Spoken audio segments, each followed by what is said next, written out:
After playing the short demo of Fatal Frame 2 Remake as a longtime fan, I was pretty impressed. It seemed like a faithful remake of the original PS2 game, which has long been a hidden gem, up there with Silent Hill 2 and Resident Evil as a low-key genre classic of its era. Yet shortly after this intro, the remake heavily streamlines Fatal Frame 2 and strays far away from the old game. But unlike other reimaginings, it doesn't do that for the better. Not only when you compare it to the original, but also to other revivals like the Silent Hill and Resident Evil games that came out shortly before it. The only thing fatal about this remake is that the responsible Team Ninja, as great as they are at action games, have a grave misunderstanding of the survival horror genre. This video will dive into the reasons in just a minute. Before that, just a short explanation of what this is all about. Fatal Frame, which in Europe was previously called Project Zero by the way, closer to the Japanese title Zero, takes the old Resident Evil formula but gives it a different spin. Just like in its inspiration, you explore spooky mansions full of weird puzzles while enemies gang up on you whenever you're short on resources. But in Fatal Frame you don't face any biomutants. Instead, J-pop idols are lured into haunted mansions where evil rituals have summoned hostile spirits, which you need to banish with a magical camera. Later games often had flawed pacing, but the original FF2 really nailed the atmosphere of delving into this abyss of madness in a cursed village where something truly evil has been unleashed. One thing that already seemed weird to me is that Fatal Frame 2 Remake is actually the second remake of this game, which is kind of goofy. In Europe and Japan, Project Zero 2 already got a second version for the Wii, which changed the fixed camera angles into a behind-the-shoulder view. That should have made it digestible enough for newcomers familiar with horror games like the Resident Evil remakes. All this really needed was a higher resolution. However, maybe legal problems prevented a multi-platform release because the Wii edition was published by Nintendo.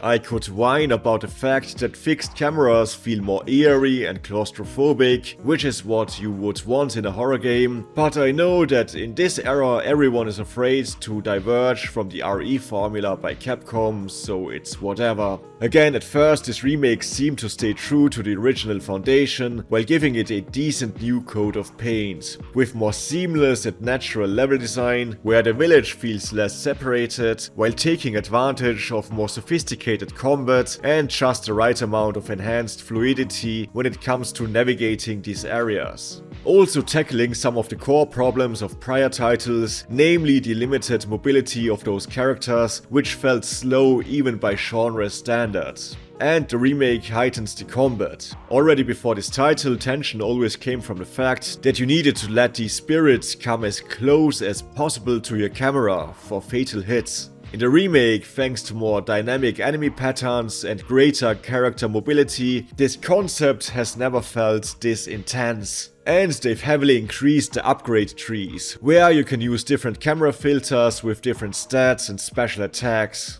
The chasing sequences are also more dynamic because you can crouch and the camera has new abilities.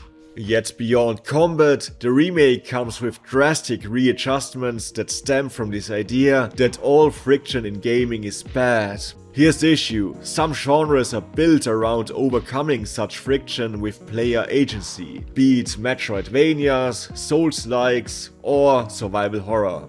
For one, without danger, there is no horror. The enemies are tough, but that's a smokescreen. Due to automatic saves, you respawn right before a battle, which removes the stakes. And even worse, with injuries you can just go back to any of the plentiful save stations and get a full heal for free. As a side note, I also consider it a little insulting that they've taken out the save station theme, which was great.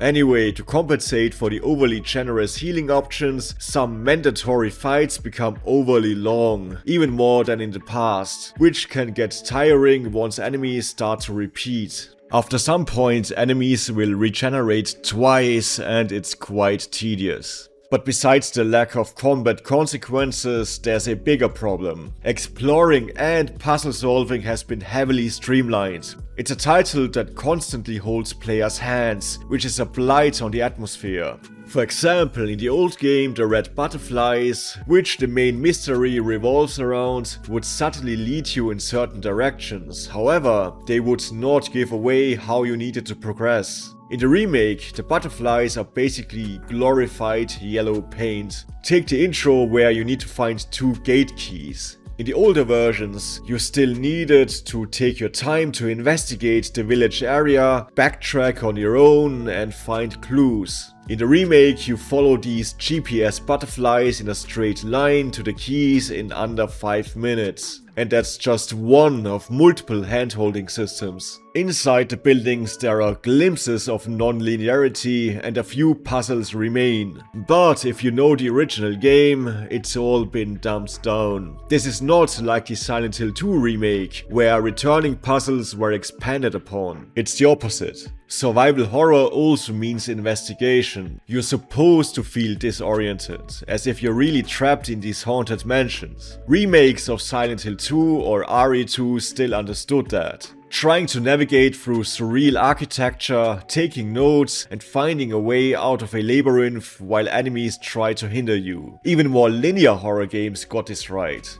Silent Hill F was often compared to Fatal Frame because of its Japanese backdrop, but without a doubt it's the more elegant survival horror, even if its combat isn't great. Because despite being more straightforward, you still felt lost in the fog, and as if you just randomly stumbled into these supernatural set pieces by accident. And if you went off the beaten path, there might have been hints about the story and world building, without any markers pointing you towards these secrets. In FF2 Remake, you can still divert from the main path, but it's designed with the same mindset as open world slop. The game gives you a side quest checklist, which feels super artificial and diminishes the feeling of being lost in a supernatural hellhole. You constantly get updates on what to do, and you just can't let yourself immerse in the world for too long. This is almost like how Team Ninja treated their Ninja Gaiden remasters, where they always removed puzzles and dumbed down exploration. It was weird enough there, but it makes even less sense for a survival horror title to be tuned like a linear action game. Look, in the end, FF2 Remake still has the moody set pieces, and the mystery behind the cursed village and the twin rituals is still the best plot in the series. But ultimately, this isn't a replacement for the original in any way.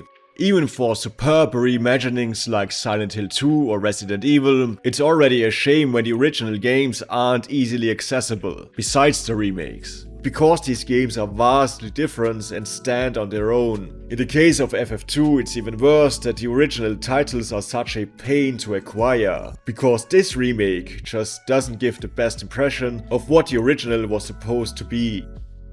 And that's my rambling on Fatal Frame 2 Remake. If you've played this game, or if you're a fan of this rather niche franchise, or just a survival horror fan, don't hesitate to leave your own hot takes down below, or disagree entirely. But if you found any of this interesting, liking or hyping the video would be very appreciated. Thanks for watching.